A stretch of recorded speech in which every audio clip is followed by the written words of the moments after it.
The Real Life Network celebrates our 1-year anniversary. Real Life Network's goal is to fast forward your faith, and fast forward is exactly what we've experienced during an explosive first year. We've seen more than 250,000 users. Nearly 100 programmers have come on board to add their content to a platform that's free from the influence of government, media, and secular agendas. Praise God for how He's been using this new tool to bring the hope of the gospel and the truth of God's Word to the world.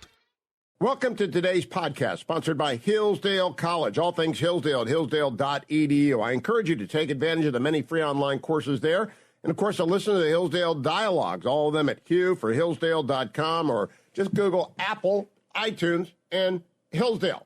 Morning glory, America. Bonjour, hi, Canada. I'm Hugh Hewitt, live in the ReliefFactor.com studio, whether you're listening on one of my great affiliates from WGAN up in Portland, all the way down to KCBQ 1170 in San Diego, or parts in between from Key West to Washington State. Good morning. Hope you're watching on the Salem News Channel. You download the app and watch that as well. Let me quickly begin with some headlines before I get to two big articles today. The battle in Rafah is ongoing. A lot of misinformation out there about this because the IDF paused for 12 hours, battle along one road to allow relief convoys to go. It created quite a political stir in Israel. But the battle for Rafah is ongoing, and the Israeli Defense Forces announced late yesterday that more than 550 Hamas terrorists have been killed in Rafah. 550. That's about half of the battalion strength of one battalion. I believe there are two expected to be there. Fighting is going to go on there until Hamas is defeated there. The IDF general in Rafah announced that as well. So do not think for a moment Israel is withdrawing from this war, is somehow laying down its arms. It's not. It's getting ready to go to war in Lebanon because Hezbollah will not leave it alone and continues to barrage it with rockets. The biggest news of the day is Joe Biden is declaring amnesty for more than 500,000 illegal immigrants in the United States. His argument will be that they are married to American citizens and that their marriage and their more than decade of living here, so that means they came in under Barack Obama, and they got married to an American, and that therefore they get to stay. This is undemocratic. This is an attack on democracy. I'll talk with Senator Scott and with Senator Cotton about this. Let's just be clear and let's not conflate things. In any law I wrote, I would be exercising regularization for a lot of people who are here illegally. If they have been model residents, no criminal behavior, contributing to the community, regularization is the way to go, not citizenship. Anyone who entered the country illegally should never be allowed to vote in Hugh's world. But I want you to understand that what to do with the people who are already here and have been here for a long time is a very different issue and should not be conflated with the border. The border is the crisis. More than 10 million people have crossed the border illegally on the southern border with Mexico under Joe Biden. 10 million people. He's going to grant amnesty today to 500,000 people who've been here for a decade or more and who are married to American citizens because he's trying to buy votes in Nevada and Arizona where he's losing. Boy, is he losing, by the way. I have a new Fox News column up today that is entitled Biden Prepares to Make Up Laws Again, this time on immigration. It's over at the opinion section of Fox News. The subheadline is Trump hammers Biden on illegal immigration every day, and Biden is about to hand another hammer to the former president. Because amnesty at this moment is insane. I do not know who's running the Biden campaign. I don't. Everything they do is bad. Yesterday, they doubled down on President Biden's freeze at the Los Angeles event.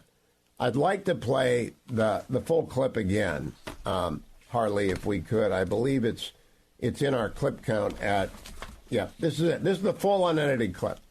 So rather than take the hit, because it's a very bad look, this is not a deep fake.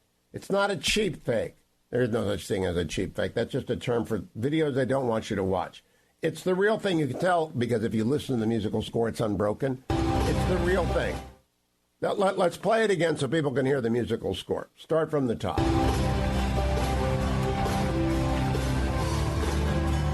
right, we're going to rewind it and start it from the top.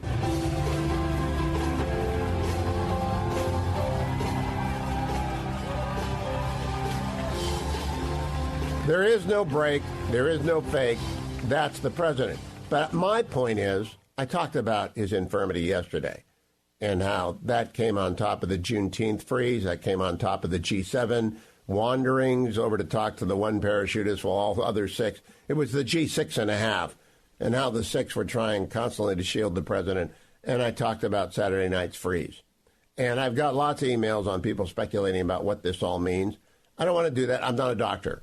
All I want to do is tell you I know politics, and there is the old saw, hang a lantern on your problem, but don't call attention to the video, which the White House has spent 3 days now calling attention to by pretending that it's not authentic and by putting out an actually badly edited second version where there's a jump cut. Someone I've never heard of says, I took this video and it's the real deal. Well, that's not possible because the video is a jump cut from close up to far back. And so the same person did not take that video. It's a lie.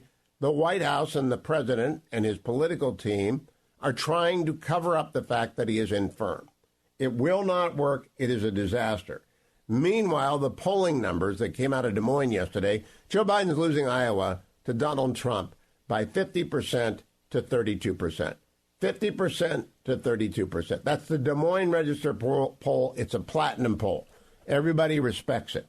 Meanwhile, over at CNN, Mitch Landrieu is talking, Harry Anton, their pollster, is talking about the latest numbers with John Berman, cut number 10. It's 70%. That's a 16-point drop, John.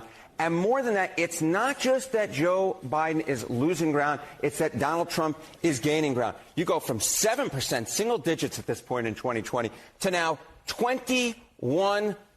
And again, John, I keep looking for signs that this is going to go back to normal, and I don't see it yet in the polling. If anything, right now we're careening towards a historic performance for a Republican presidential candidate, the likes of which we have not seen in 6 decades. And when you talk about black voters, by the way, that he doesn't say that because it says it on the graphic. You'll see it on the Salem News Channel. He says it on the graphic. Black voters, Donald Trump is up to 21%.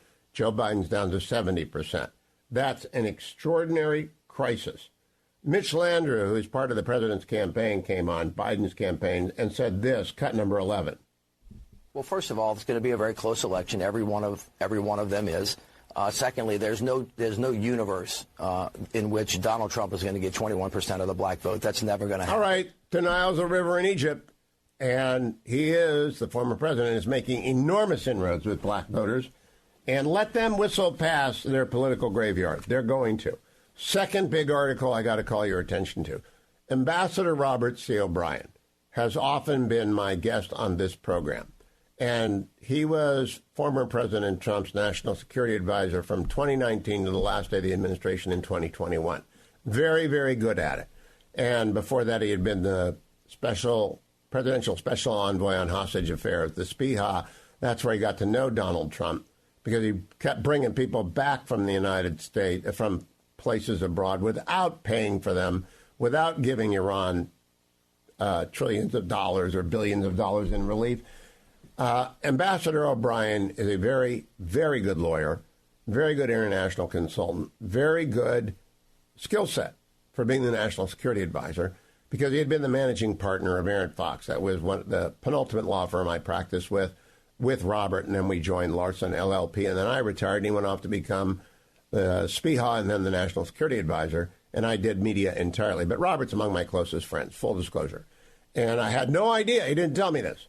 Robert wrote a long piece. I don't think he told me this because it's clearly a lot of Trump's second-term foreign policy. The return of peace through strength, making the case for Trump's foreign policy. This article is out in the July-August special issue of Foreign Affairs magazine.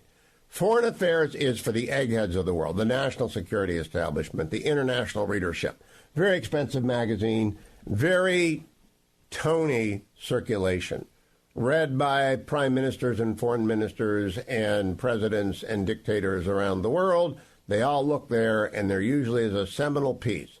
Unfortunately, O'Brien's magnificent piece, The Return of Peace Through Strength, is paired with the Metternich of NBC, Ben Rhodes, who hadn't even been invited back into Biden. Ben Rhodes was so out there that the Biden team didn't want any part of him because he's just so out there. He's the guy that paid his own way to Fidel Castro's funeral. He's a hard-left ideologue and a failed novelist who became the Deputy National Security Advisor under President Obama and led to so many disastrous choices. Ben Rhodes has a piece in this Foreign Affairs, but the one you want, the one I'll talk about throughout the show today, is The Return of Peace Through Strength. It's not behind a paywall. You can go and read it for yourself. I linked it at X. Go get Ambassador O'Brien's essay and read it to know what's coming back with Donald Trump for a second term. Because if anyone knows the former president's mind on national security affairs, it's an Ambassador O'Brien. He stays out of the politics. He's not a political guy. He's a national security guy. Go and read it, and I'll be right back on the Hugh Hewitt Show. Live in the ReliefFactor.com studio. Welcome to all of my affiliates across the United States and the people who are watching on the Salem News Channel. I'm joined by United States Senator Dan Sullivan of the great state of Alaska, where we're also on. Good morning, Senator Sullivan. How are you? Hey, good morning, Hugh. I'm doing great. Good to be on the show. I have been waiting to ask you about a story for 2 days. I knew you were coming on. 2 days ago, the Times of Israel published this story. Israeli Navy receives second of new U.S.-built landing craft. The Israeli Navy ordered and got in October and again 2 days ago a landing craft from Pascagoula, Mississippi. Why is the Israeli Navy able to get LCSs done and the Marine Corps has given up on them? You're a Marine and you're a senator. What is going on there? Look, I'm one of the biggest supporters in the U.S. Senate of our relationship with Israel, and we need to help them. But we also need to make sure we're helping ourselves. And you're asking a really great question. One of the things I've been focused on, Hugh, in the Senate the last several months, over a year now, is the huge crisis that we have with regard to Navy shipbuilding. The Biden administration has completely failed. All the experts, including the top people at the Congressional Research Service, have called the Navy shipbuilding crisis the biggest crisis in designing and maintaining a U.S. Navy and our ability to build ships, biggest crisis in almost a half a century. Meanwhile, our adversary, the Chinese Communist Party, is going through the largest peacetime buildup, particularly of their military and particularly of their Navy in history. So it is a disaster, but the good news is the Congress, which, by the way, under Article 1, has the responsibility from our founding fathers to provide and maintain a Navy. We are going to usurp this authority from the Secretary of the Navy right now, who is more focused on climate change. That's not a joke, Hugh. More focused on climate change, the Secretary of the Navy, than he is on shipbuilding and lethality. It is a crisis, and we need to act. Now, the reason I bring up the Israeli LCS, put the picture back up, if you will, Harley, and we'll just leave it up there so people can see what I'm talking about. The Israelis order a very basic but still advanced LCS from us, and we get them two in a couple of years, and they're more on the way. They've ordered 4. They don't want bells and whistles. They call it a strategic platform. They got to be able to land people in Lebanon. They got to be able to land. Keep it up there, Harley. They got to be able to land people on the coast. They can put missiles on them. The Chinese have now deployed one of these landing crafts as well that you can, or a larger freighter that you can take the missiles off of. I think it's called Orion 1 or Galaxy 1 or something like that. Why are we insisting on such high-tech ships when our friend Captain Jerry Hendricks, who wrote the book To Provide and Maintain, says, look, we can go low-tech and we can turn on a bunch of these things. We have the capacity to build them, but we can't keep changing the design. What is wrong with the Pentagon? You're exactly right. And we just marked up what's called the National Defense Authorization Act, came out of the Senate Armed Services Committee last week, and I had a number of provisions that go directly to what you're talking about, that passed, by the way, in large bipartisan votes, but it's primarily about making sure the Navy is a more predictable customer. They change the procurement profile on their ships all the time. It delays our ability to produce ships. And you're also making a really important point, Hugh, particularly with regard to the Navy. At a certain point, quantity becomes its own quality. And by that, I mean, yeah, we have more high-end ships, high-tech ships than the Chinese, but we are getting so overmatched. I was just in the Indo-PACOM region. I was in Taiwan. I was at the Singapore Defense Conference that brings in all the defense and foreign ministers in the region a couple of weeks ago. And the concern by our military about overmatch in the region is clearly happening. So we spend all this time on very high-tech ships. The Navy keeps changing the profile and the design of these ships. Meanwhile, by 2027, under Biden, our Navy is shrinking dramatically, going from 295 to 280 ships in 2027. That date matters, Hugh, because remember, Xi Jinping is telling his military he wants to be ready to invade Taiwan by 2027. And the PLA's Navy is going to be at about 400 ships, 227 or 280 versus 400 ships and growing. So quantity becomes its own quality, and yet we don't get that in the Navy. Our Secretary of the Navy, in a hearing recently, I suggested very strongly he needs to resign or be relieved of duty because the guy focuses more on climate change than war fighting and shipbuilding. It's a crisis. Now, when Donald Trump becomes president for a second term, and I think he's going to win, he went through 4 secretaries of the Navy, including acting secretaries. It might have been 5. What do you want in that? We need a John Lehman, who is Reagan's great Secretary of the Navy. We need a John Lehman. And we need to deep select for CNO and maybe combatant commanders. We got a great one in Sam Paparo over there. I'm sure you sat down with him in Singapore. What do they look for, Dan Sullivan, in the next team? Well, look, by the way, your article on the hellscape was excellent. I know Admiral Paparo quite well. You know, my last billet in the Marine Corps was out at Indo-PACOM for the last 2.5 years as the Chief of Staff to the Marine Forces Pacific Command commander, so I got to know Admiral Paparo really well, saw him in action when he was the 4-star admiral in charge of the Pacific Fleet. Now he's the Indo-PACOM commander. He's aggressive. His hellscape vision is a good one, but you got to be able to procure ships to do that, right? So there's a whole host of things we need to do. I couldn't agree more with you. This is part of the Republican peace through strength tradition. Democrats cut defense spending, and the Republicans build it up. I've mentioned this to President Trump and his team. And certainly we need him in the White House. We need the Senate back in the majority with regard to Republicans. But what we need to do is in the tradition of, you just said, Teddy Roosevelt and the Great White Fleet, the Reagan under Secretary Lehman, 600-ship Navy. We need to come in and start the rebuilding of our Navy. Let me give you one component of the NDAA that I was able to get in the bill last week. It's taking the Admiral, Naval Sea Systems Command, that's the commander in charge of all design and shipbuilding in the Navy. Unfortunately, this guy cycles through 2 to 3 years, he's gone, right? So I put in a provision saying this is going to be like the naval nuclear reactors. This admiral will have an 8-year tenure. He'll be a 4-star by the last 3 years. So he will be responsible. We need to get shipbuilding back. That makes sense.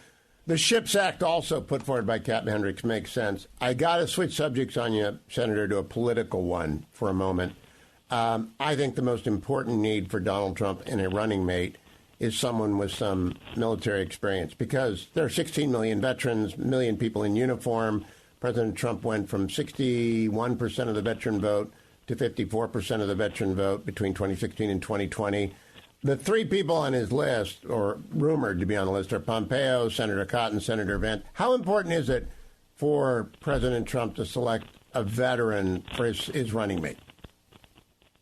Well, I think it's important, and I think the three that you mentioned would all be great. And, the other folks who have been, put on this, what you're reading about as a short list would be great. But it is a really important community. My state, the great state of Alaska, has more veterans per capita than any state in the country. Oh, I did not know that.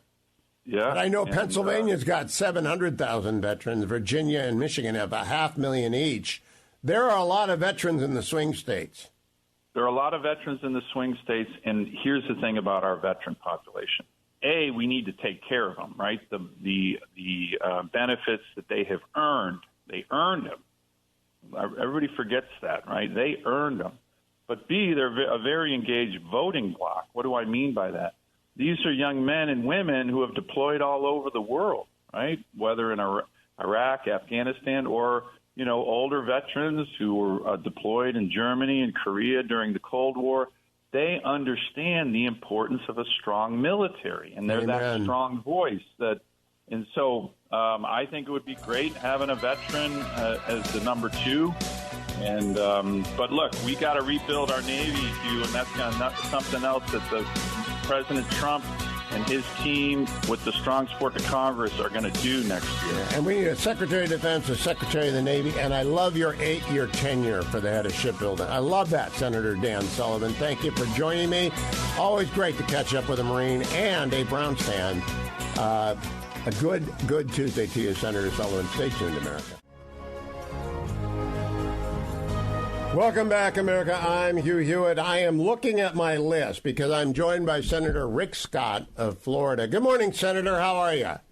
You look great today, Hugh. Well, thank you. Senator, I have got a list in front of me that I want to read down. I know you're running for re-election. I think you're going to win, but I'm looking at my list and I'm checking it twice.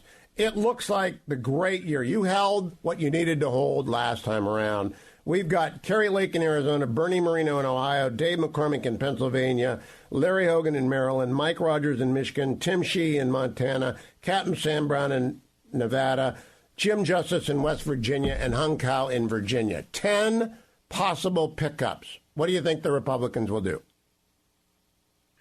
Well, as we saw in 22, if we have a message and we get our votes out, then we're going to win. If we don't, we're not going to win.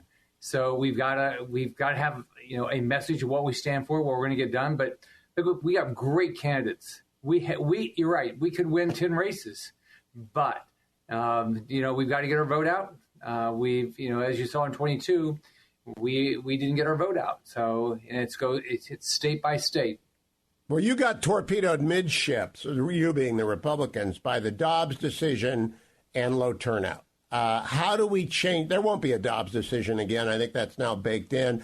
We got Donald Trump at the top of the ticket. How do we get the turnout number up there? One, we got to tell people what we're going to do. We got to tell people, one, we're going to secure the border. We're going to get inflation under control. We're going to not have a woke military. We're going to have the most lethal military in the world. On top of that, we need to be clear. We support contraception. We support IVF. And we believe in reasonable limitations on abortion. And we've got to be clear on all those issues. And we've got to be willing to talk about every issue that the American public cares about. Now, Senator, you've done very well in Florida. In fact, when you were governor, it went from a purple state. Jeb Bush, followed by you, now followed by Ron DeSantis, went from a purple state to a deep red state. How did that happen? Good policies. I mean, people want good government. They want government that's focused on the issues. They want jobs. They want a good education for their kids. They want public safety. So if that's what Republicans focus on, and that's what we talk about, and that's what we do when we govern, then people are going to vote for us, and they're going to register for us. And then I think the other thing that's happened is so many of these blue states, people have said, I can't get a good job. I don't like the education system. I don't feel safe. And they've moved to Texas and Florida and places like that because they know we have great law enforcement, we have great schools, and we got a great economy. All right, Senator Scott, you know President Trump pretty well. Let's take your seatmate out of the equation, Senator Rubio, and Byron Donalds, your colleague from Florida. there are 12th Amendment issues that have to be dealt with. From all the other names, excluding those two about whom I don't want you to comment, don't want to put you in that position, who helps the president win in the fall? I mean, I'm focused on winning in the fall. Which running mate? Obviously, they have to be ready to be president on a moment's notice, but which running mate helps the former president win? I think there's a lot of them. I think everybody that President Trump's talking about could help him win. On top of that, some of them can help him raise more money. So I think he's gonna. He made a good choice with Mike Pence back in 2016. Mike helped him win. It made evangelicals feel more comfortable that President Trump would be who he said he was going to be, and he actually did what he said he was going to do. I think he's going to make a good pick, and there's a lot of good candidates. You know, I've been focused on needs, not names. One need is seniors, because that's Joe Biden's hidden secret weapon, according to the Wall Street Journal. And the other is veterans. I think for the seniors, you've got North Dakota Governor Doug Burgum, Virginia Governor Glenn Youngkin, former Secretary of State Mike Pompeo. For the veterans, and there are 16 million veterans, 700,000 of them in Pennsylvania. You got Pompeo, Senator Cotton, Senator Vance. Are those the two secret ingredients for a Veep selection? Someone who hits seniors and veterans? I think veterans are both seniors and veterans are really important. So I think it's somebody that has a track record of dealing with those issues. I think what voters are looking for is they want somebody that genuinely cares about their issues and has a track record of caring about those issues. That's why what I've always tried to do is make sure I show up. And I show up and make sure that people know that I care about their issue and I focus on their issue. And there's a lot of Republicans do the exact same thing I do. They show up to their events. They show up and focus on issues. They propose bills. They push bills. And so I think that we have a great bench of people that Trump could pick from. Last question. The president's infirmity. You've seen the videos. Democrats are trying to say they're fake. They're not fake. How big of an issue is this in the fall? And do you expect the president to act, do you expect President Biden to actually be the Democratic nominee? Well, I think it's an issue. I think when I talk to people, a lot of people know that Biden can't do the job, and they're concerned that he has the ability to do the job going forward. And then they don't want Kamala Harris as their president. So I think it's a big issue. I think it's hard for them to, at this late stage, to pick somebody else because whoever they pick, other people think they should be picked won't be very supportive. Senator Rick Scott, it is always good to see you. Thank you for joining me. Welcome back, America. I'm Hugh Hewitt, joined now by United States Senator Tom Cotton. Good morning, Senator. Good to have you. Good morning, Hugh. Great to be back on with you. I am not going to make you endure another round of what would you do if you were selected by Vice President. Instead, I'm going to talk about one of the policies former President Trump has put forward, no tax on tips. And I begin by showing the audience and telling the audience that our friend Derek Van Orden, Navy SEAL turned congressman, just posted a photo. I want to go to dinner with Derek Van Orden. At least I want to wait on him. At the Can Pie restaurant in Milwaukee, he got a receipt for $57.45. He tipped $40 on a $57. You got to go help this guy. He's from the Navy, obviously. And he wrote, "Vote Trump, no tax on tips." So first, does Derek Van Orden need to know something about the right amount of tipping? And second, what do you think about no tax on tips? Sounds like Derek was doing a good job campaigning for the president in a critical swing state of Wisconsin. I think President Trump's proposal to eliminate taxes on tips is a step in the right direction for hardworking Americans who are often struggling to make ends meet in Joe Biden's America because they can't barely afford to put food on the table for their kids and pay the rent and pay the bills. Also, it eases a lot of tax administration as well. As you know, Hugh, it's kind of a nightmare for people who work in service industries to collect tips and report tips and pay the taxes on them. So I think it's a great way to recognize the hard work in the service industry and the generosity of those people who are their customers, get the IRS out of the business of another corner of American life. Meanwhile, you have Joe Biden threatening to raise taxes and giving amnesty to 500,000 illegal immigrants when we've got 15 million illegals into the country because of its failed open border policies. Now, I want to go to that. The executive order is not out yet, but I have a column about it at Fox News. that it's illegal what the president is about to do. He does not have statutory authority to grant parole in place to 500,000 illegal immigrants who have married American citizens. They might be very sympathetic cases, but do you think, you're the lawyer and you have a good immigration bill, do you think he has any claim to statutory authority to do what he's about to do? No, of course not, Hugh. Only the Congress can decide who has legal status and who doesn't have legal status. And the people that he's going to purport to grant legal status to today are plainly in the country illegally. The president does not have the legal authority to give them legal status. This is at an event, by the way, that's going to be celebrating when Barack Obama did something similar 12 years ago, building on yet another lawless executive action by Barack Obama with another lawless executive action by Joe Biden. And it kind of gives the lie to a supposedly tough crackdown on the border just 2 or 3 weeks ago, which I would call closing the barn door after the horses are out, but it's not even closing the barn door because it's still wide open. So I think it just goes to show the kind of chaotic Biden immigration policy that has let 15 million illegals into our country, including rapists and murderers and terrorists. Now, it brings up the people who argue that Donald Trump is a, quote, threat to democracy, close quote. I think that's absurd. They also call him authoritarian. That's even dumber. But the authoritarian is the person who acts on their own authority. That's what President Biden is doing today, isn't it? Yeah, Hugh, there were numerous cases in the Trump administration in which the president lost at the Supreme Court or at lower courts. He may have groused about it. He may not have liked it. I may not have liked it. In every case, he followed the court's decision. Contrast that with Joe Biden, who, for instance, was rebuked totally on his student loan bailout.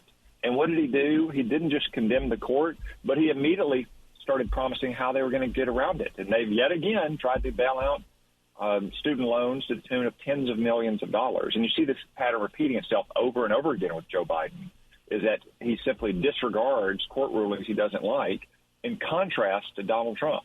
So tell me again, Hugh, who is the threat to democracy? The president who is disregarding Supreme Court decisions and attacking the Supreme Court and trying to imprison his chief political opponent, or Donald Trump? I agree. It is President Biden. I also want to talk about the disinformation warriors. They are sprinkled across the media. Well, on Saturday night, President Biden had a bad moment on the stage in L.A., and I have watched every version of this that is out there, and the uninterrupted version is the one I'm playing for our Salem News Channel audience. It's the president, and the music doesn't break, so you know it's not edited. There's a background music going on, and he freezes. Former President Obama has to go over and grab him by the arm and then lead him off the stage. That follows the G6.5, which is not worth the G7. It's the G6.5 with President Biden there, and the Juneteenth. There's a problem here. The White House responds by saying that's a, quote, cheap fake, which is a new term. It's not. What are they doing? Isn't that disinformation? Well, Hugh, I mean, I guess the White House strategy and Jill Biden's strategy is that we're down to 140 days now or so until the election. If they can just keep President Biden upright and count off the days, that maybe they can hang on till the end. But as you say, it's there for everyone to see. You saw him in Italy at the G7 wandering off aimlessly, which is kind of a good metaphor for American leadership under Joe Biden. And at that event in Hollywood, Hugh,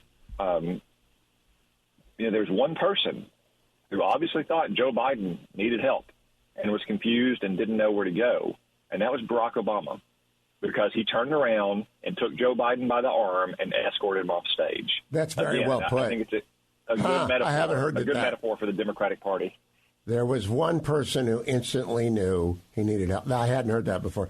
Senator, I want to talk about the Senate now. You are running for the House Republican Conference Chair. There are 10 blue states that could flip. Kerry Lake in Arizona, Bernie Moreno in Ohio, Dave McCormick in Pennsylvania, Larry Hogan in Maryland, Mike Rogers in Michigan, Tim Sheehy in Montana, Captain Sam Brown in Nevada, Governor Justice in West Virginia, Eric Hovde, who I do not know and haven't spoken with yet, in Wisconsin, of course, Hung Cao in Virginia, who is on the ballot today. Of these, how many do you think are gettable? I think every one of those is a winnable seat, Hugh. The American people have decided that they're ready to turn the page on Joe Biden because they can barely afford to make ends meet. And they're sick and tired of terrorists and rapists and murderers in our country and a policy of war through weakness, not peace through strength abroad. And another thing that you mentioned that almost all those states have in common is they're either very strong Republican states for President Trump, or they're critical swing states where President Trump and Senate candidates are going to be working hand in glove, part of what we discussed last week when President Trump visited with us at Capitol Hill.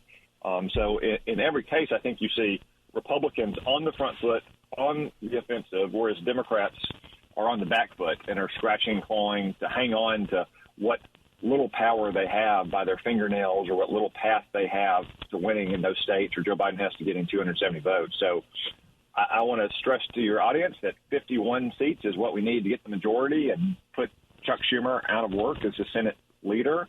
But I have ambitions for a much bigger victory than that. And I would encourage all your listeners to look at all those states you mentioned and to post on your social media and consider pitching in a few dollars to each of them. Because if a wave comes in, we don't want to have people who aren't in the water on their boards.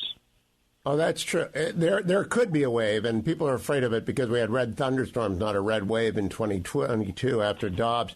Senator, of these 10, 4 are veterans. Dave McCormick is Army, like you, West Point. Tim Shee in Montana is Navy, Naval Academy, a SEAL. Captain Sam Brown is West Point Army, an Army guy like you. And Hung Kao is another Navy SEAL. The veteran population of the United States is 16 million strong. How does Donald Trump get them back? Because he lost 7% of that vote between 2016 and 2020, going from 61% of the veteran vote to 54% of the veteran vote in 2020. How do you get them back? Well, Hugh, the main reason I think veterans are going to swing very hard towards President Trump, even more so than in 2016, 2020, is what President Biden has done to our military. For 4 straight years, he's proposed budgets that cut our military below the rate of inflation that he created. He's got civilian leaders in the Pentagon who seem more focused on what pronouns soldiers are trained to learn than they are whether or not they're trained to fight and survive in combat. And it only gets worse the longer you go and the longer the echo of those policies continue. Our veterans know that we need to help our military urgently. We need to grow the military to provide our troops with the weapons that they need to fight and win our nation's wars, and hopefully, therefore, not have to go into them in the first place. And that we also need strong leaders who will focus on training our troops to win in combat, not training them to be social justice warriors. Our veterans know that Donald Trump will do that. Now, your colleague, Senator Sullivan, was on earlier today. He told me that in the markup of the NDAA, he has proposed changing NAB-C, which is an admiral in charge of ship acquisition, to an 8-year term. Boy, that makes sense to me. Does it make sense to you? I'm open to an idea like that because we have a crisis in shipbuilding right now. One Chinese shipyard is turning out more ships in a year than all of our shipyards combined, and they have many more times the shipyards that we do. So any kind of creative or novel solution like the one Dan proposed, I think Congress and President Trump need to entertain seriously to get our shipbuilding industry back on its feet and churning out the ships that we need to deter China. Last question, Senator. How quickly can we surge shipbuilding capacity? I know it's so complicated to contract with the Pentagon. We got a lot of startups. Joe Lonsdale's got a submersible startup, et cetera. But it takes forever to get contracts from the Pentagon, and then they change them continually. It does, Hugh, and a lot of that is the Pentagon bureaucracy. Some of that is challenges just in the private sector, supply chain challenges or the lack of skilled workers, because we cut shipbuilding to the bone in the 1990s. If the sun ever sets on America, which I don't for a minute believe it will, historians will look back to the defense cuts under Bill Clinton and the supposed peace dividend as one of the critical moments. Senator, very quickly, you've been there for 12 years or 14 years in the House and the Senate. How long? 10 years in the Senate, 2 years in the House. All right, so 12. Has anything changed at the Pentagon contracting in that decade plus of service in the House and the Congress? Not nearly enough, Hugh. Not nearly enough. You mentioned Joe Lonsdale.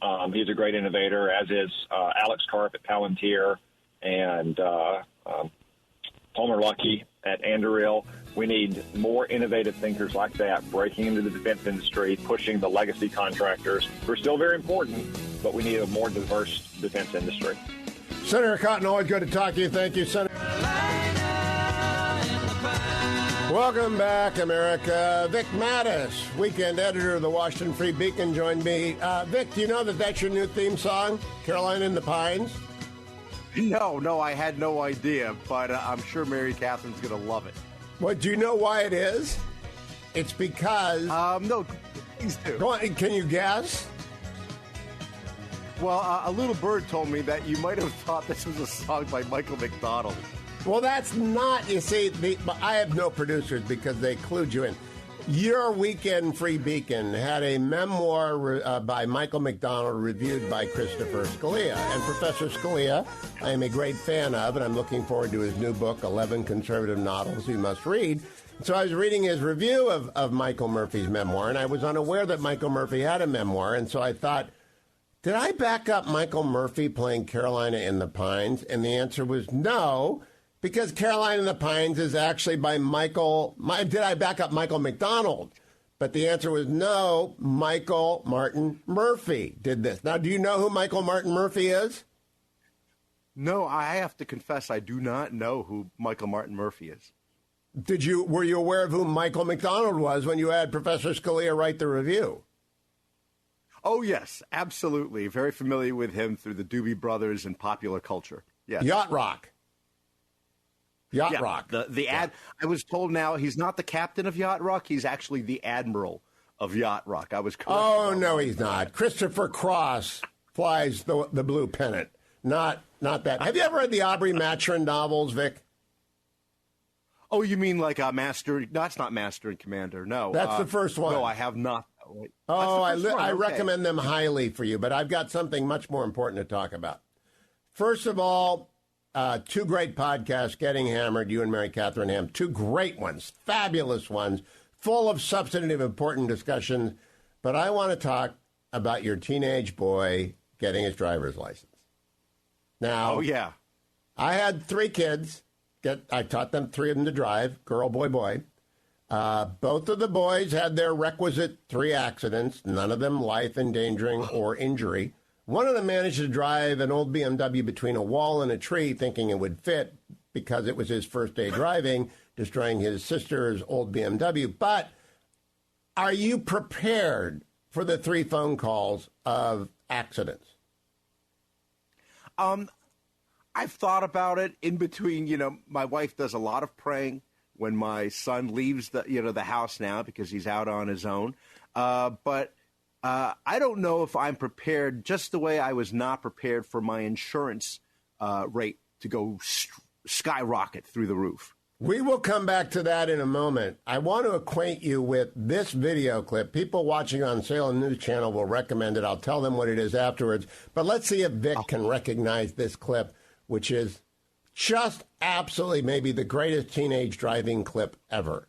And, Vic, are you familiar with that clip?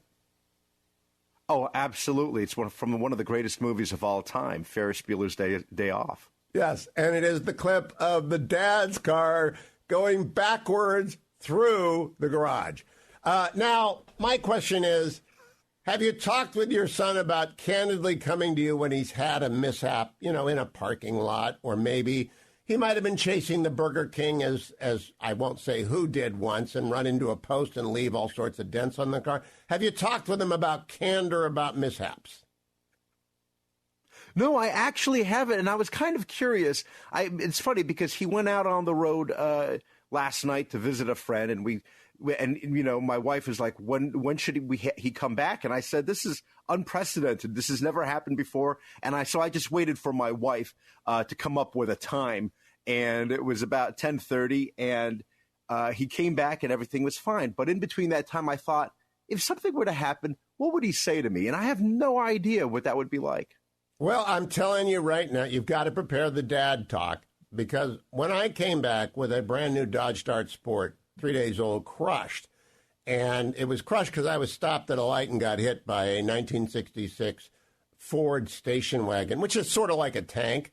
And I was going to be home by curfew, but I was in trouble because I didn't make curfew because I got run into. My dad was not happy. And dads are not good to try and explain things to. So you should try and have that talk first, Vic. Now tell me about the insurance rates, because who exactly is your insurance company? Oh, well, you know, my wife, she has, I'm on a separate one. We never melded insurance, but my wife and the house and the cars, everything else is USAA because her father was in the Navy. So, yeah. I am USAA and I'm a civilian, but everything is USAA because they ask no questions. They tell you no lies. They take care of it. And, you know, they give you the best rate for a good company out there. I don't have, obviously, Progressive I don't have any other insurance client. So did you call them up to inquire why it went so high? No, I let my wife handle it because that's on her account. And she just told me what the new number looks like it's going to be, the quote. And I thought to myself, that doesn't look right at all. And then I broke it down per month, you know, what it is per month instead of the 6 months. And it's just like eye-popping. And then I did a little research, and then everywhere across the board they say, you know, adding a 16-year-old is going to shoot your insurance through the roof. That's the first thing. And then the second thing is, right now, in this current state of things in the economy, insurance in general is going way up.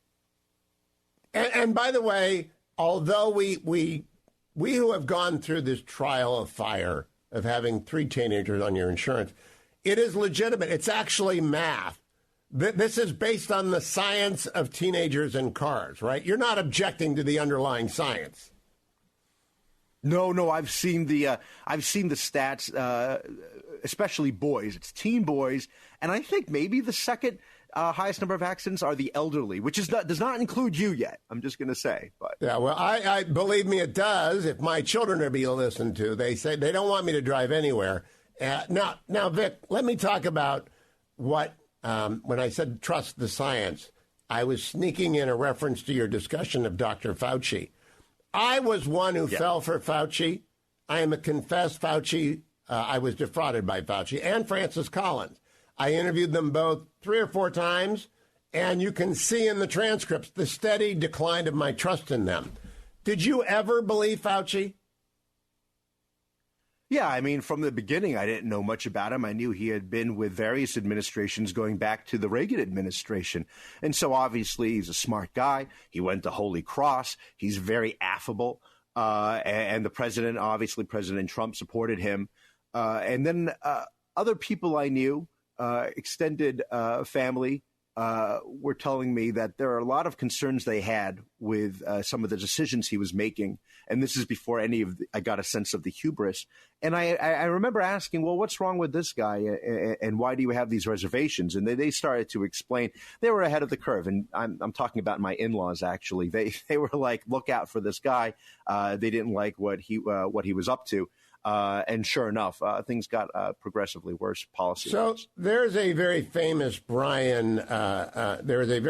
John Milton quote, which I want to read to you that is appropriate to him, having to do with, quote, nothing profits more than self-esteem grounded on what is just and right. Do you think Tony Fauci's self-esteem is grounded on what is just and right, or is it perhaps not? No, I think it's kind of grounded on his being Tony Fauci, the voice of science, and a very high opinion of himself. It's really grounded in ego, is what I wanted to say. Yeah, hubris got him. It is a lesson for everyone in the world that hubris can get you. Now, back to the Washington Free Beacon. Are you going to commission a review of Tony Fauci's memoir? Yes. We want something that's going to be, very honest and candid and just, take the thing apart. No, I'm just kidding. Our good friend Douglas Murray, who I spoke to him about reviewing books. And he says he prefers reviews that are either high praise or a vicious skewering and nothing in the middle. And I kind of like the idea of that. Can you get Douglas Murray to review Fauci? Because I'm now addicted to Murray because of the free press, but I don't know him and he's never been a guest. All right, Vic, I got to turn very quickly to, in the penultimate getting hammered, you said, I think this election is a gimme. Now, that's a highly technical term, which has an elastic definition depending on who you're playing golf with.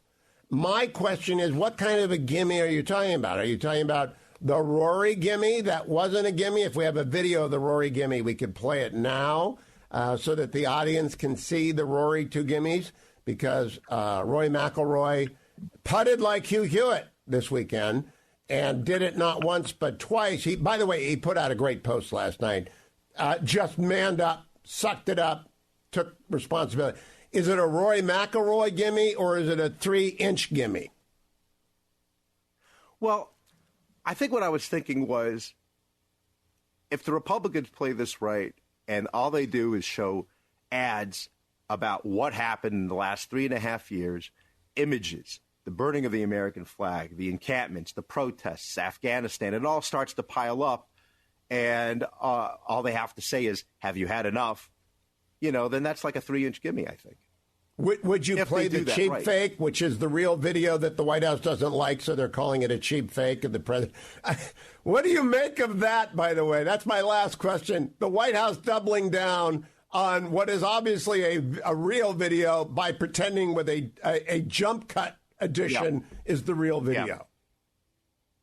Well, I mean, considering that the cards they are now currently dealt, that's not a bad move for them, because what they'll do is rely on some members of the media to then possibly raise that up and say, hey, look at this, and start to question it. We shouldn't have to question what you're going to see with your own eyes. And I think if a lot of people watch the debate on June 27, there's no telling, you can't tell them that was AI what you just saw. But he's going to do fine on June 27. He's going to have like 8 Red Bulls, don't you think? Well, yeah, I mean, it really depends on what he's on. I mean, if he's really perked up, let's just say if he's perked up, he might do okay, but I have a terrible feeling that he won't. It's really disturbing to see how his condition has begun. If he doesn't have anybody around him anymore to sort of escort him and guide him along the way, if it's not, for example, if it's not his wife, if it's not Dr. Jill, it has to be Giorgia Maloney. I'm with Mary Catherine. They're going to pull the hook, Vic. They're going to pull the hook. He's not going to be the nominee because... Might. Do you think he's going to be the nominee still? I'm having less. I think I told you I only gave it like a 2 out of 10 chance that was going to happen. I'm kind of at 5 or 6 now here. All right. Vic Mattis can be followed on X at Victorino Mattis. And he edits the Washington Free Beacon Weekend Edition, and you should be reading that too. Stay tuned. I'm Hugh. Welcome back, America. I'm Hugh Hewitt. David Drucker is senior analyst with the Dispatch. Good morning, David. How are you? Good morning, Hugh. I'm great. Thank you. Let me begin by asking you this question. Based on the needs of the Donald Trump campaign, which are seniors and veterans, here is the Wall Street Journal story from yesterday. Biden's secret weapon against Trump, older voters. And as I researched the drop in Donald Trump between 2016 and 2020, he went from 61% of veterans to 54% of veterans. So I think his needs are seniors and veterans. Who makes his best running mate if, in fact, I've correctly analyzed the key demographic groups, seniors and veterans, that the vice presidential selection must address? Well, I think somebody conventional, somebody mild-mannered, so to speak, right? Somebody younger and vibrant that's going to represent the future of the party. And, of course, everybody he's choosing from could essentially be that because he's 78 years old. But I think somebody from the conventional wing of the party that, we could define as a Ronald Reagan-style Republican, not unlike Mike Pence. And I think in this case, and we've talked about the litigation issues with the 12th Amendment, but just to make the argument here make sense, I would say a Marco Rubio with one foot in the Reagan wing because of foreign policy, although not on domestic policy anymore, is better than a J.D. Vance, who is a full-blown populist. But what I'm getting at is if seniors are the biggest issue and that's what the Journal says. Which of these candidates cuts most deeply into that Biden advantage? Who would reassure seniors the most? Well, you'd have to tick off the list of names here just to refresh my memory. But look, I think Doug Burgum would be a solid choice.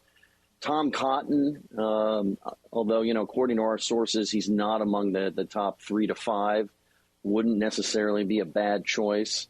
I don't think a member of the House of Representatives would suffice here. Paul Ryan was an exception because of the kind of figure he had established himself as a thinker and as a lawmaker.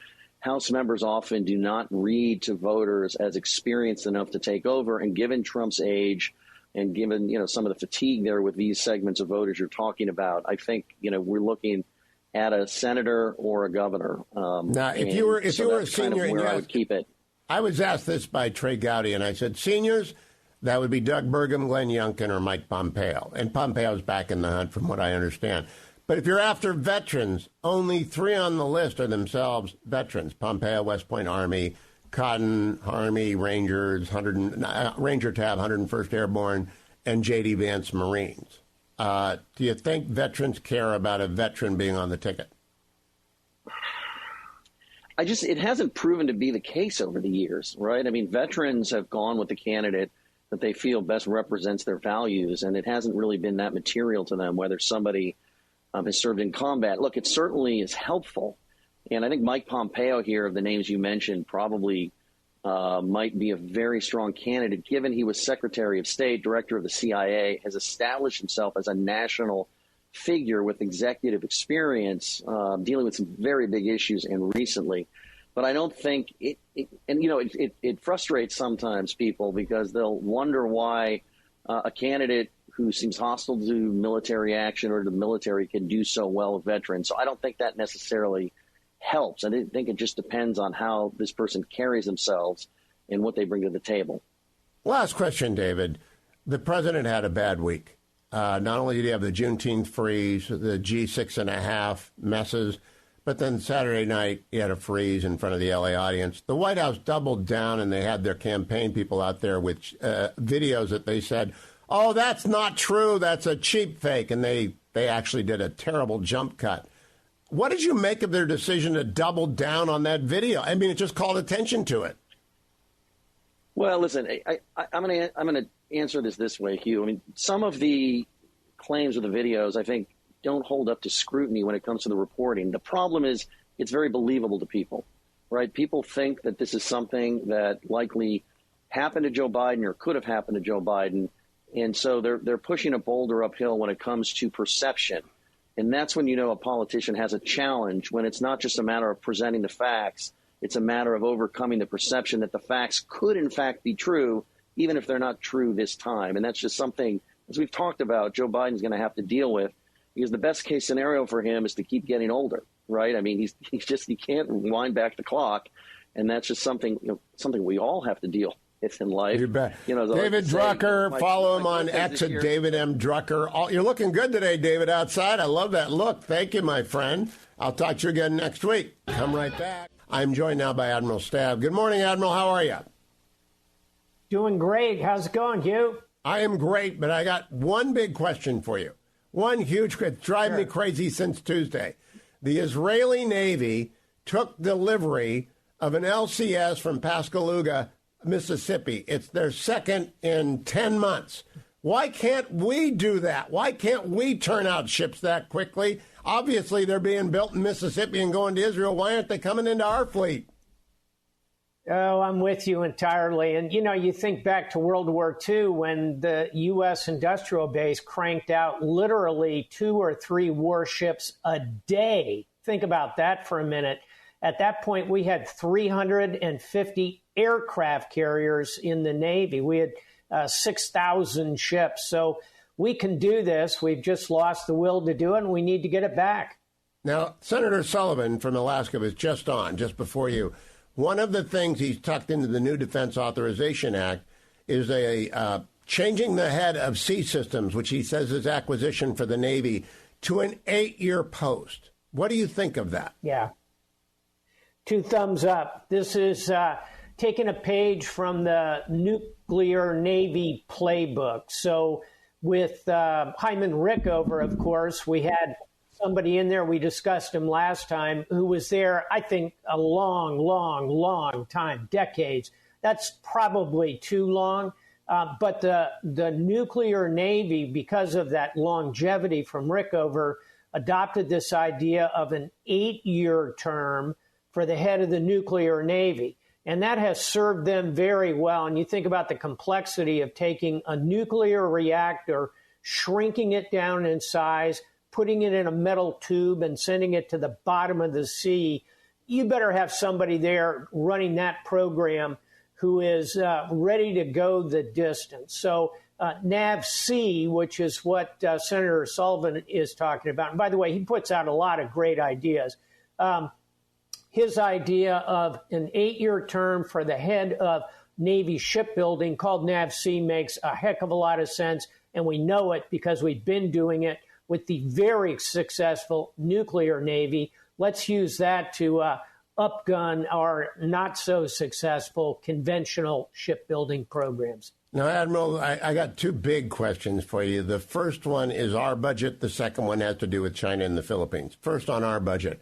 For a long time, it seems to me that the defense budget has basically been a third. Army, Navy, Air Force. And the Marines, of course, are tucked into the Navy. Doesn't that have to fundamentally change in this century to maybe half Navy, 25% Army, 25% Air Force? Isn't this, I know that my Army and Air Force people are going to go nuts on me, but isn't there a fundamental need to reallocate the fundamental budget? I think there absolutely is. And I don't want to pick on the Army because I happen to be an admiral and happen to be a graduate of the Naval Academy. So you can take all that and put it in your bias package. But as I look at the world unfolding in front of us, it's going to be much more about maritime to include our Marine Corps. And frankly, what we need to do, my view, is increase funding for the Marines, give them more capacity and capability. And of course, the real key is going to be naval forces because they have the flexibility. And of that naval force, I think a lot of it is going to be unmanned and undersea because of all the things we're learning about the maritime war in the Black Sea, which, by the way, the Ukrainians are winning despite not having a conventional-looking Navy, to say the least. So, yeah, I think your numbers are probably in the ballpark. I think you're going to have to take some funding away from land forces, particularly Guard, Reserve, and I know those folks are going to go crazy, but I think that ought to be reallocated. And by the way, I think Air Force funding needs to marry up with naval funding. That's where the big slice is going to be. And again, unmanned and underwater are going to be the keys. Now to the Pacific. My friend, and I'm sure Ambassador Robert O'Brien, the former National Security Advisor, is well known to you, has a new essay that was embargoed until this morning in Foreign Affairs. For the benefit of the Steelers fans, Foreign Affairs is sort of the journal of record for the national security community and the foreign affairs community. Admiral Stav has probably written for it. It's called The Return of Peace Through Strength. At one point, he argues that former President Trump disinvited China from the rim of the Pacific War Games, and he also argued that Taiwan should be invited to join them. What do you think about that, Admiral Stavridis? I think both of those make sense in today's context. And there are ways of segmenting the RIMPAC exercise, Rim of the Pacific. It's the largest naval exercise held globally every year. And a way to do it, a way to think about it, to kind of ease into it, would be to have Taiwan participate in portions of it that are focused, for example, on humanitarian affairs, on less combat-oriented kinds of things. That's frankly what China was doing previously. So ease China out, bring Taiwan in, do it in a way that does not cause Beijing to go off the rails, and I think it can be done. I think it makes a lot of sense as we continue, as the saying goes, to make Taiwan a porcupine, something indigestible, so that China does not decide to undertake a military adventure directed against it. By the way, you showed a photograph a moment ago of the former president of Taiwan, Madam Tsai. The new president, and that's her, the new president, William Lai, was her vice president, well known to all of us, including former National Security Advisor O'Brien. He's a steady pair of hands. He's someone we can work with in all of these eventualities. So, yes, I would concur with taking China out, bringing Taiwan in. Now, in a long essay, I think probably the most important paragraph in Ambassador O'Brien's essay, and it's available online, The Return of Peace Through Strength, is this one. I quote, Congress should help build up the armed forces of Indonesia, the Philippines, and Vietnam by extending in the kinds of grants, loans, and weapons transfer that the United States has long offered Israel. The Philippines, in particular, needs rapid support in its standoff with Chinese forces in the South China Sea. The Navy should undertake a crash program to refurbish decommissioned ships and donate them to the Philippines, including frigates and amphibious assault ships sitting in the reserve in Philadelphia and Hawaii. All right, nobody in America outside of a very small community is thinking Philippines Navy. What is he talking about here, and do you agree with him on focus and steps? I do, and I've written about this for 5 years. What's happening is the Philippines are being massively bullied by China. China claims this huge chunk of territory called the South China Sea, which is half the size of the continental United States. A chunk of that is rightfully part of the Philippines because they are an archipelagic, which is a fancy word for an island, a series of islands put together to become a nation. Because of those islands, they own various reefs and shoals. They, the Filipinos, have emplacements there, as they should. China claims them as territorial seas, a preposterous claim, and therefore those two are coming into constant contact. Hugh, here's the punchline, and this is why we underline the Philippines. Most people don't realize they are a treaty ally of the United States, the same as our NATO partners, the same as Japan, the same as South Korea. So a conflict between China and the Philippines de facto draws the United States in. Far better we equip the Filipinos now, exactly as we were talking about with Taiwan, equip them now so China recognizes deterrence. And then to conclude, I think Ambassador O'Brien is correct, in particular on Vietnam, which is the next level. They're not a treaty ally, but I think over time they might be. And Indonesia, a massive country, the fourth largest population in the world, right behind them. So you can Admiral, look at some of the writing they've done and you'll see it. My summer treat to myself is to re-listen to the Aubrey Maturin series, all 21 novels. And I'm on number 5. He's going off to the Spice Islands and the Leopard. Where are the Spice Islands? Are they Indonesia? Yeah, of course. And the spice is mostly pepper and nutmeg. And I commend to you another wonderful book called simply Spice, which tells the story of how these spices, which came out of essentially the Indonesian archipelagic waters, became geopolitical drivers in the 1600s. Okay, we're coming back to Indonesia because what I don't know about Indonesia could take the rest of the year, but I know you know, and we're going to talk about it next week. Joined by Brett Baer, host of Special Report, America's finest news show on every night at 6 p.m. on the Fox News Channel. Good morning, Brett. How are you? Morning, Hugh. Doing well.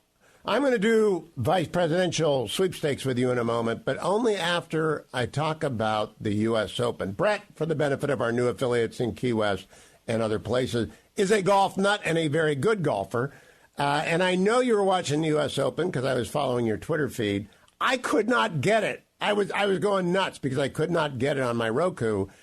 What did you make of Rory McIlroy on the 16th and the 18th, Brett?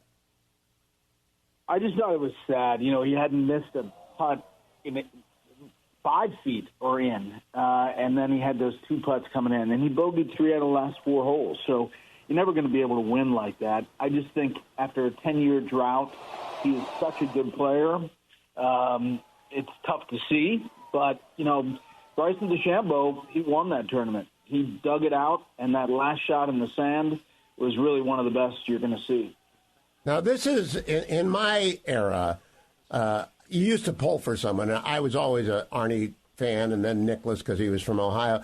Do you have a rooting interest in any of these people, or do you just follow the tournament as a scratch golfer follows a golf match with an eye on the swing and the hits and the shots? Yeah, I do that, but I do know them. Like, I know Rory, and I know Bryson. I played in a Pro-Am years ago in the Shark Shootout with Bryson. Nice guys, and so, if I have some personal interaction, I'm definitely pulling for them. I knew both of those guys, so I was feeling for Rory and excited for Bryson. Well, Brett, I got to ask you, I can talk to and have talked to audiences of tens of thousands of people. Nothing makes me nervous except swinging a golf club in front of people. I mean, I can't do it. How do you handle that?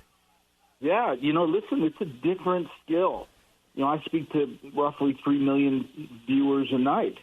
But you make a turn on number one in front of 200 people, it's a different deal. And, I do it every year, so the more you do it, the better it is. I played college golf, so I did it back then. But I now play in these celebrity things. I'm playing in the American Century Celebrity Tournament out in Lake Tahoe coming up. And, yeah, you gotta bear down. Oh, I got to ask you, have you played Monterey in the old Bing Crosby? I don't know what we call it now. Have you done that Pro-Am yet? Yes. I did it like 7 times. This last year they cut the field in half, so I didn't get the invite last year, but I've done it quite a bit. Okay, so this is deep in the weed. Best and worst moment at Pro-Ams, Brett Baer? My best by far was at Pebble Beach on the 18th hole. And it's this video you can see. I didn't want to hook it into the water on 18, so I blocked it out right, and it went into the Arnold Palmer Cocktail Lounge. And it was up on this cocktail lounge, and my caddy climbed up there and said, hey, it's a pretty good lie. We don't have to drop it in the rough. So I climbed up there. Some guy gave me a cocktail, and I hit a wedge to about 5 feet and made birdie. So that was the best. Oh, I have got to go find that. Oh, my goodness. What about the worst? The video. The worst was a big shot, which was on TV on 17 at Lake Tahoe, and I just dumped it, topped an 8-iron into the bunker. And it's just the worst feeling in the world. It's the worst feeling in the world. I can't do it anymore. I'm done with golf because of that reason. It's just the one thing. It's in my head. I can never get it out. Do you think Rory put out a great statement on X last night? Awesome statement. Do you think he can turn and walk away from that? Some people never, like Greg Norman, never quite ever got over it. But what about Rory?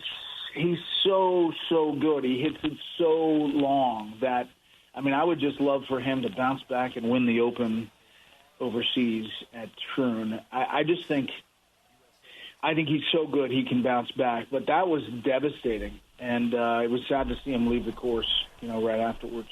Now, Brett, I want to switch to politics and put on your interviewer hat. You've interviewed all these people. I just want like a one-line reaction to strength, weakness, if you see him. Doug Burgum.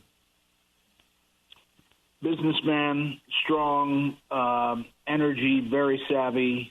Trump likes him, fits the, cameo part, as far as how he looks.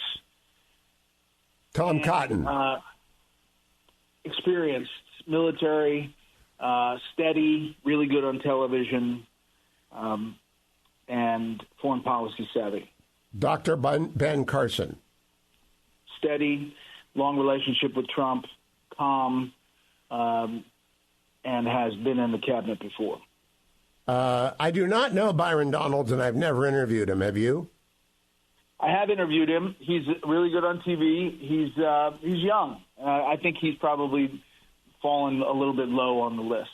Secretary of State Pompeo. I think there are a lot of people out there who think that he would be the best as far as a stable figure who could unite independents and people concerned about the long term. I don't think he's on the list. I think the former president has kind of said because he ran against him, he's not on the list. But arguably a lot of people think he should be. Now, I have a 12th Amendment issue, which I talked with your colleague Trey Gowdy about on Sunday night. But Marco Rubio obviously has got the great skill set on television. I'm sure you agree with that. But do you think the 12th Amendment is a real deal issue? Well, apparently there is a plan to have him drop his seat and move to Maryland. So that's what I hear. I think he would be an interesting pick, obviously, with his Cuban heritage. He's really savvy. He hasn't stepped up in the big moments, the State of the Union response and the debate in New Hampshire where Chris Christie crushed him. But over time, I think he's become really, really strong on foreign policy, especially. Boy, that Maryland thing, Brett, I just imagine the left hammering former President Trump on a gimmick. But it wasn't the same when Dick Cheney went back to Wyoming. That was his home. Senator Rubio's a Floridian. I mean, you don't get more Floridian than Marco Rubio, I think, like That's for true. his life. Senator Tim Scott. Solid, steady. I think his popularity inside this list has fallen a bit, but, a really solid choice. And then we have two more. We have three more. Elise Stefanik, who I've never, this is odd, I've just never interviewed her. I have no feel for her. I've interviewed her. Fiery, knows her stuff. Again, I think the biggest drawback for her from everybody I talked to is, are you president on day one? Yeah, and I've known J.D. for a decade. I've interviewed him. I've moderated a debate with J.D. back in the Senate race that he won. He's very good in the debate. What do you think about Senator Vance? Senator Vance is on the show tonight on Special Report, so we're trying to go down this list as well. And I think he is, very MAGA-friendly. I think that he is a fighter. He has a bright future, not only in the Senate, but, wherever he wants to go, inside a cabinet maybe. I do think that his previous comments about the former president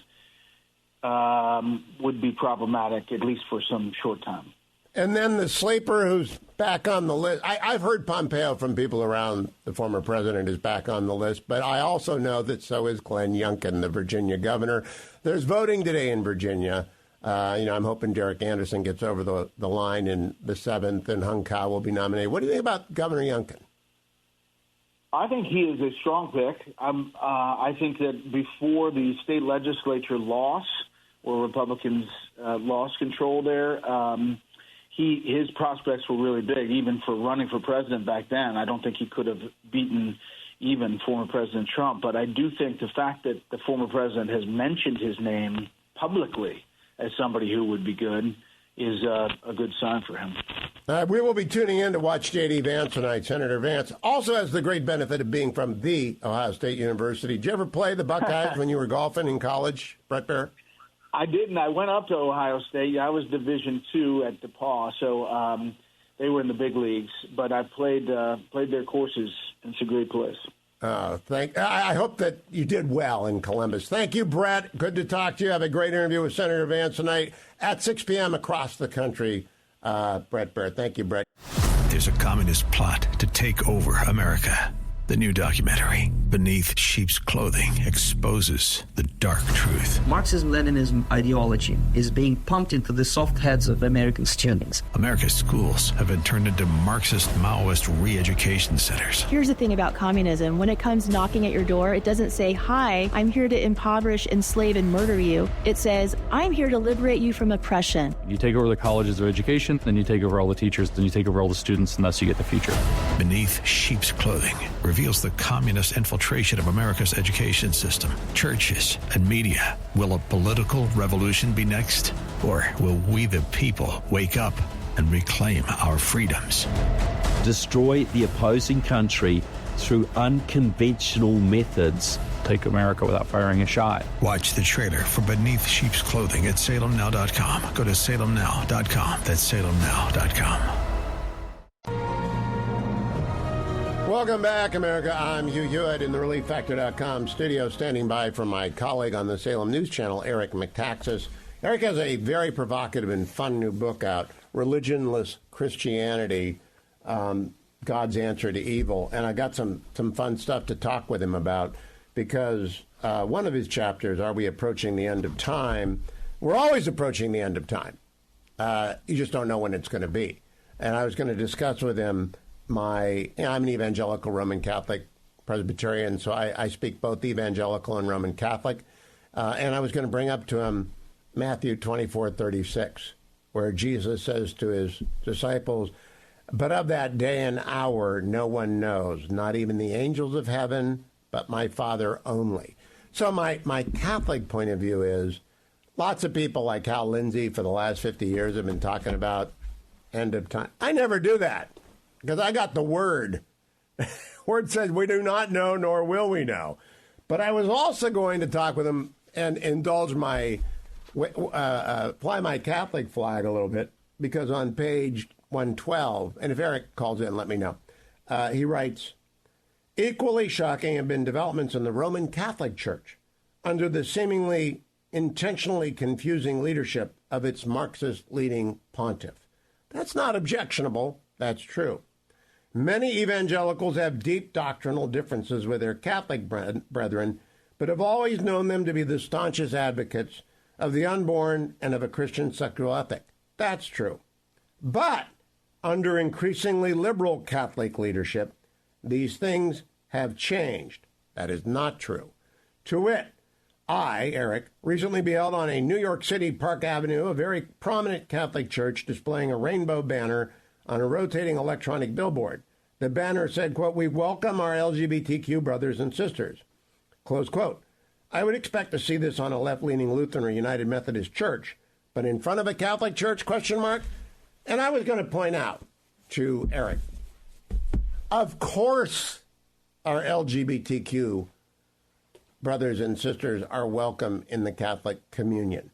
They are welcome to go through the rite of Christian initiation and ordination, if they have not already done so. If they're a baptized Catholic, and they've received their first communion, they are invited to receive communion if they are in a state of grace and not conscious of mortal sin. And if they are such, they can go to confession and get in that day. No need to wait. Just got to go to confession. And so I'm happy. I wanted to talk with him about it. We do have a Marxist-influenced pontiff. He's 89 years old. I think he's confused as often as Joe Biden is confused. And I believe that the next conclave, it is incumbent upon them to find a doctrinally sound Catholic man from Africa or Asia to stand up, or they could go get Archbishop Gomez in L.A. and knock off a bunch of outreaches, North American outreach, Mexican outreach, serious doctrinal, and just say, hey, we're going to deep select, as they say in the military. He's not in the College of Cardinals, but you don't have to be in the College of Cardinals. Anyone can be Pope. So hopefully the Holy Spirit moves them to find someone who is articulate, full of energy, and welcoming into the church. And to everyone of any, what's that? Do we have Eric? I thought I heard Adam tell me we have Eric. How are you, brother? I'm okay. Good to see you. I have been talking about religionless Christianity, and I've been talking about my Catholic roots. Everyone is welcome in the Catholic Church, provided they're not aware, and they're invited to receive communion, provided they believe it's the real presence and they're not conscious of mortal sin. I think you're a little hard on the Catholics, Eric. When do you think I'm hard on the Catholics? I'm not aware of that. I was just reading it to you before we got here. It's on page one. What do you say the LGBT community is being welcomed on Park Avenue? Page 112. And LGBTQ. Yeah, that's very confusing to me. Very confusing to me. I thought, it seems to me that at least with the Catholic Church, I mean, this is true of every church, but, when you say things like we welcome members of the LGBTQ whatever community, it's very confusing to people, because you think, what if you're a Christian, you think, what is that community? It's not really consonant with the teaching of the church.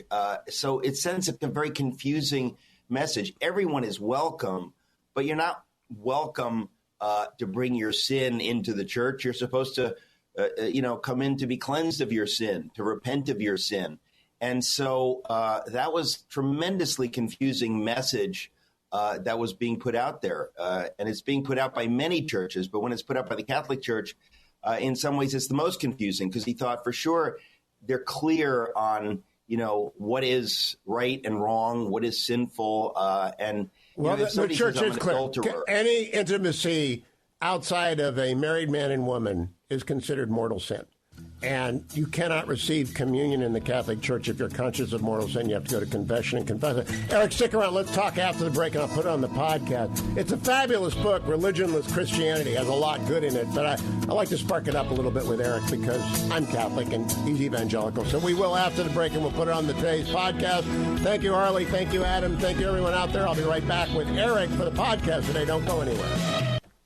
So I'm back now with Eric McTaxis, whose fabulous new book, Religionless Christianity, is available everywhere.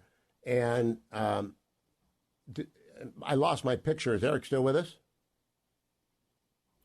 I'm here. Oh, good. Well, I lost my picture. I can't see Eric, so I'm just going to talk to you. I love Religionless Christianity. Like your last book, Letter to the American Church, it's provocative, and the church needs provoking. But I just wanted to lay out for your comment my view on everyone who has same-sex attraction. The Roman Catholic position is intimacy, human sexual intimacy, is reserved for those men and women who are in a married state and never divorced. All right, so it's pretty strict. But everyone is welcome to come to Mass and receive the grace there.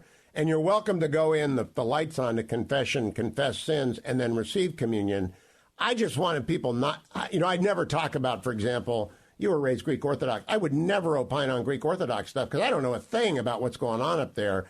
But do you get my point that everyone is welcome, but go to confession before you receive? No, I don't get your point, Hugh. I disagree with you. Frankly, I disagree with you. You are saying something that is true. So I agree with what you're saying about the church, but you're implying that when a Catholic church puts a sign out in rainbow colors and says everybody from the LGBTQ community is welcome, that's not confusing. That's confusing as heck to your average person, because it implies that we're fine with you identifying as openly gay or openly lesbian. And the church, no church, not just the Catholic Church, is fine with that. In historically speaking, they say, wait a minute, no, God didn't make you that way. You struggle. You have different temptations. Some people have same-sex attraction. Some people have, some people are attracted to people other than their spouse. But we don't say, yeah, that's great, come on in. We say, no, that's bad for you, and God loves you. And because God loves you, God is clear on that. So when they put a rainbow banner outside of a Catholic church and say, you're welcome in here, it's tremendously confusing. Because most of the people who would identify as part of that community openly would say, that's who I am. So don't tell me you're welcoming me, but then you're telling me I have to change. So it's just tremendously confusing. And I criticize the Greek Orthodox Church, I think, on the next page in the book. This is the book we're talking about, Religionless Christianity.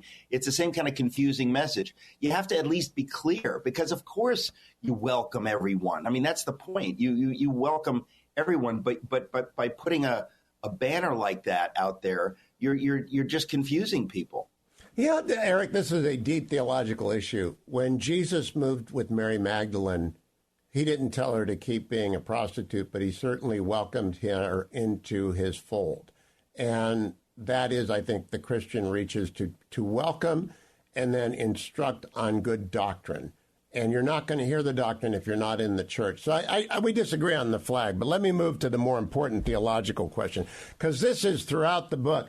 I am older than you, so I grew up with the Hal Lindsey people and the End Times people, and then the novels and all of that. Catholics are kind of armored up against End Times theology by Matthew 24:36. But of that day and hour, no one knows, not even the angels of heaven, but my Father only. When you write, is the end of time coming? Before you joined us, I said, of course it is, because we know that from science. There was a big bang. God created the earth in a particular time and place, and his plan is unfolding, and it's going to end. Jesus is coming back, but no one should guess. Do you disagree with me? Well, yes and no. In other words, the point you just made, I've made many times myself, that I think there are people who get a little bit obsessed with it. My real issue is this, is that there are people who, a couple things. In the book, as you know, if you've read it, I talk frankly about the idea that we do seem genuinely to be approaching the end times now. In other words, in my lifetime, I've heard about this, but I see things happening right now that are staggering to me, that are new. And so to me, the signs that we are in the end times seem to be clear. The question is, where in the end times? Next week, next month, next year, in 10 years, in 30 years? That's what's not clear. And so what I say is that it seems to me that, yes, there are, in fact, signs that say that we're very close. But the larger point that I make, I say that to exhort people to work hard now for God's purposes, not to throw in the towel and say, Jesus is coming back, therefore I don't need to do anything. It's over. Judgment is here. Judgment is not here until God says it's here. And until that moment, we're to be about the Father's business. And I think that there are many people who have an attitude. It's kind of funny because it cuts both ways. I think that if you say like, oh, it'll happen eventually, but who cares? It's so far away. Or if you say it's going to happen in 10 minutes or in a year or in 5 years, both things can lead you to fatalism. Both things can lead you to say, well, we don't need to really do anything or take anything seriously. God wants us to take it seriously. He wants us to behave as though he's coming any minute. At the same time, he doesn't want us to throw in the towel and say, therefore, my job is not really to do exactly to wait. Right. Okay. We are in complete agreement, because the other parable is of the watchman, do not fall asleep. You act like the burglar might be coming today, the second coming might be tomorrow, but we haven't got a clue. And I'm not looking for signs and wonders or countdown clocks or anything like that, but we are called to act, and I often fall short of it. I don't judge other people, as though Jesus is like outside the door. Next thing I want to talk to you about, because I agree with this so much, is your very pointed criticism of those who would make a god of winsomeness. I believe in being winsome. I believe in being welcoming. But I also believe in being clear about the unborn, about being clear about the definition of what is appropriate and inappropriate sexual activity. I believe in all of that stuff. What's the balance, Eric? Because I often think winsomeness is undervalued in the church. You seem to think it's overvalued in the church, especially when married with, quote, respectability. I like Wayne Grudem's approach to this, because Wayne just says the same thing in every setting whenever I've met him. Well, I don't remember what Wayne says. I admire Wayne tremendously, but I think I'm just trying to make an issue that, and it really depends where you are in the church, who you're hanging out with, but it seems to have become fashionable, let's say in the evangelical church in the last 20 or so years, to talk about winsomeness. And I have been one of the promulgators of that idea. I have spoken ad nauseum about civility and winsomeness. But I think what happens is that there's a time, we have to be clear, when you cannot be winsome, and when you're not obliged to be winsome. And what I mean is that the Holy Spirit, well, let's go to what the Scripture says. The Scripture says, be at peace with all men where possible. Where possible. So in other words, the idea is that we're supposed to be winsome and friendly and welcoming. And that's a great way of being where possible. There comes a time when it's not possible. And I feel like many in the evangelical church have gotten stuck, not understanding that there's a time to say, excuse me, no, that's wrong. I don't agree with you. And I'm going to go to war with you ideologically over that issue because that is harming people. The trans stuff is a good example of that, where you have to say, listen, we are going to love everyone. We talked about this a few minutes ago. You love any group, you love any whatever, but you cannot agree with them. And if they push you to agree with them, if they push you to celebrate something that you can never celebrate, you have to say, no, I won't. And I'm going to be actively working against whatever it is you're saying. In other words, if I see evil rising, I can't be, quote unquote, winsome at that point. So I think it's an issue of discernment. We have to be discerning via the Holy Spirit. And I think there are some people, and again, I've seen this in the evangelical church, where they don't seem to understand that there are times when I cannot be winsome. There are times when I have to fight, and I have to say, this is wrong, and I'm going to fight. This is a necessary message. It is so necessary in an era where the Chinese Communist Party is ascendant and at least as powerful as the United States, where the Iranian mullahs are deeply evil and they're killing our friends in Israel on a daily basis. It's a time when Putin is just massacring Ukrainians and abducting children by the tens of thousands. We can't be winsome with people who prevaricate about this stuff. We have to say, no, that's wrong. That's deeply wrong. I want to close. You're not overtly political in this book, but it arrives at a political season. I think it is hard to be winsome about this, but I believe President Biden is infirm. And I have said so every day, and I try and do it. I walked my father-in-law through Alzheimer's and Parkinson's to his death at 74.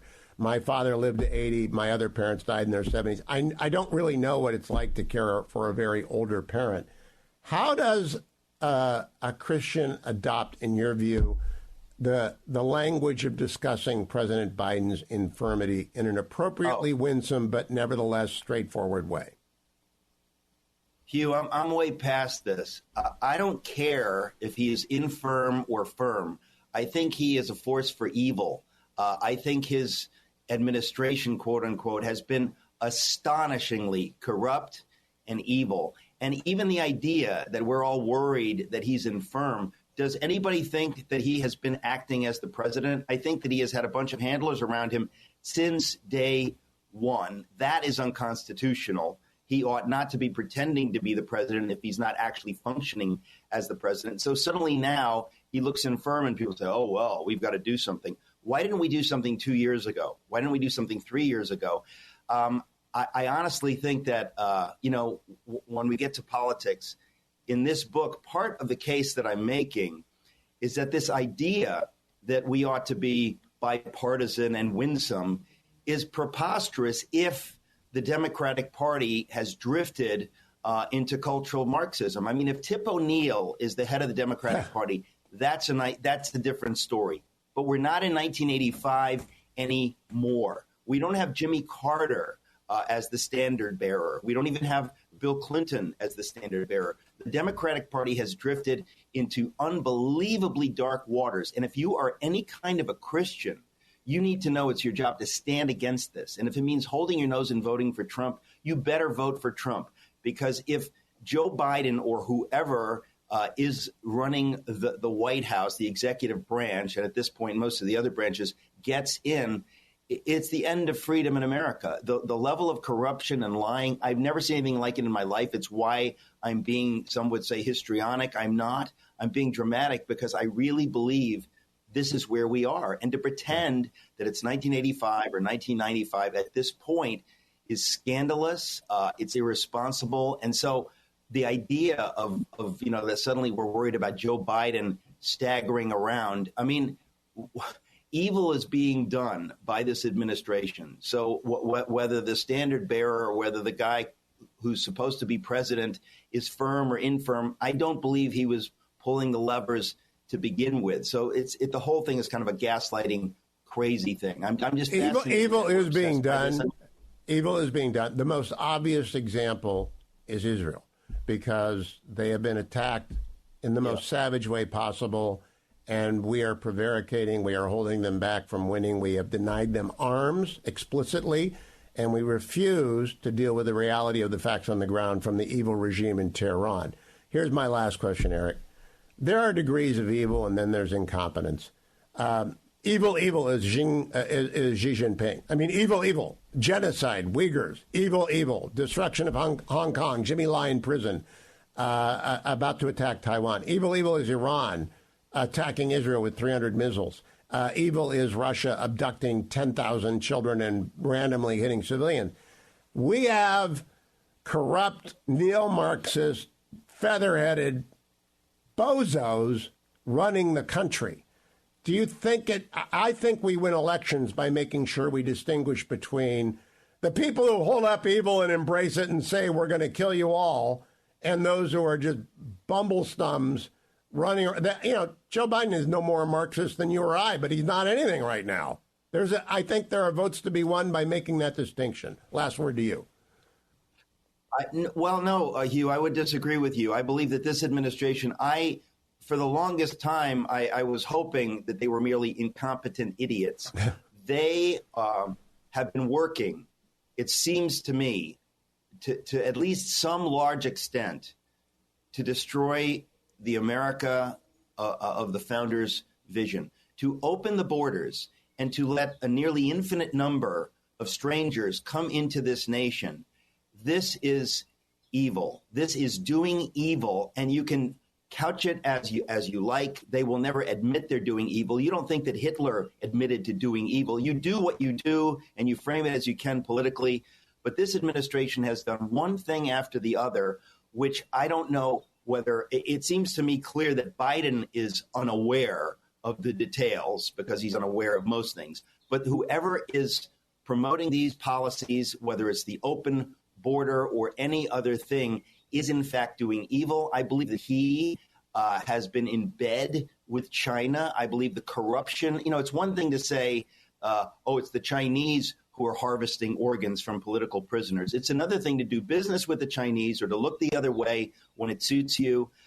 So I'm sorry to say that I think that the Democrats at this point are working against the interests of we the people dramatically. Oh, don't be silly. We couldn't agree more.